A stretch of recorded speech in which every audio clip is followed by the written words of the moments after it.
Hello friends, मैं हूं अलका यादव। जी हाँ, एक और शुक्रवार और एक और नई कहानी सिर्फ और सिर्फ आप सबके लिए। और आज की कहानी का नाम है मौका। एक बार की बात है, एक बार एक अमीर व्यक्ति को एक भिखारी मिला। उसके बाद अमीर व्यक्ति ने तुरंत ही भिखारी से कहा कि तुम तो नौजवान हो, हट्टे कट्टे हो, नौकरी क्यों नहीं कर लेते हो, भीख क्यों मांगते हो। इस पर भिखारी ने कहा कि मैं भी मेहनत करके कुछ कमाना चाहता हूँ, लेकिन मुझे नौकरी मिलती ही नहीं है, इसलिए मैं भीख मांगता हूँ। इसके बाद अमीर व्यक्ति ने कहा कि मेरे पास तुम्हारे लिए एक ऑप्शन है, अगर तुम करना चाहो। भिखारी ने पूछा कि बताइए आप क्या कहना चाहते हैं।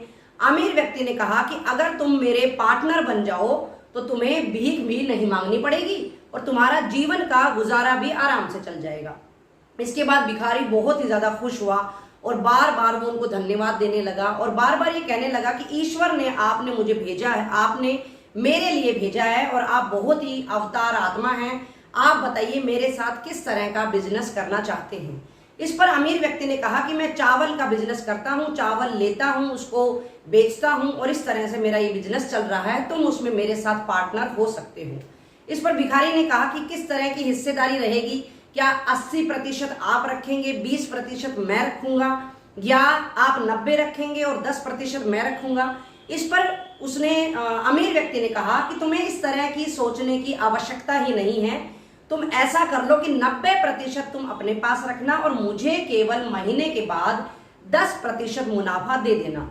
इस पर भिखारी और ज्यादा खुश हो गया और बार बार कहने लगा कि ईश्वर ने आपको मुझे भेजा है, मेरे लिए तो आप ही भगवान समान हैं, आप ही भगवान हैं, आप मेरे लिए इतना कर रहे हैं, मैं आपको महीने के आखिर में हर बार 10% दे दिया करूंगा।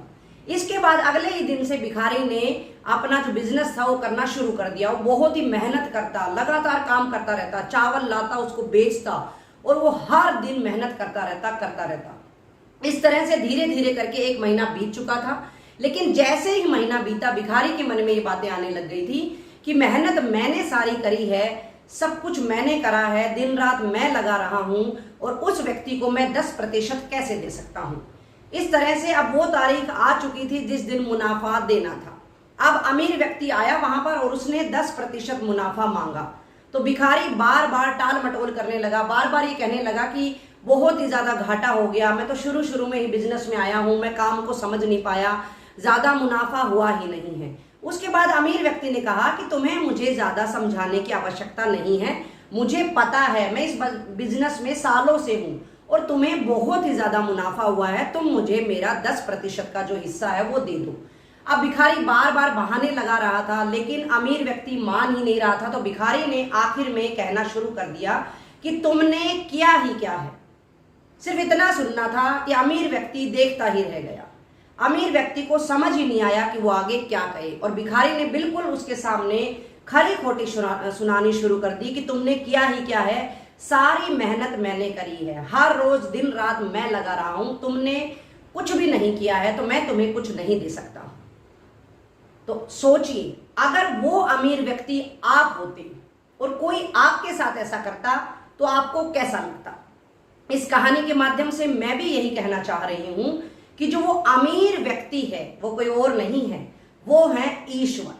मेरा कहने का अर्थ यह है कि जिस तरह से उस अमीर व्यक्ति ने उस भिखारी को एक मौका, एक अवसर दिया था, ठीक उसी प्रकार से ईश्वर ने भी हमें एक अवसर, एक मौका दिया है कि हम इतना अच्छा मानव का जीवन जी रहे हैं, इतना सुखमय जीवन काट रहे हैं, तो हम सबको भी अपना जो 10% का हिस्सा है वो ईश्वर के नाम जरूर कर देना चाहिए।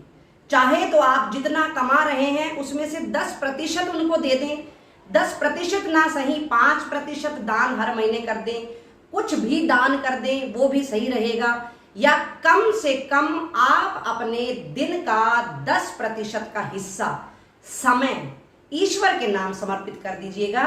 फिर देखिएगा कि भगवान किस तरह से आपकी हर समय सहायता करते रहे। खुश रहे दोस्तों, फिर मिलेंगे। नमस्कार।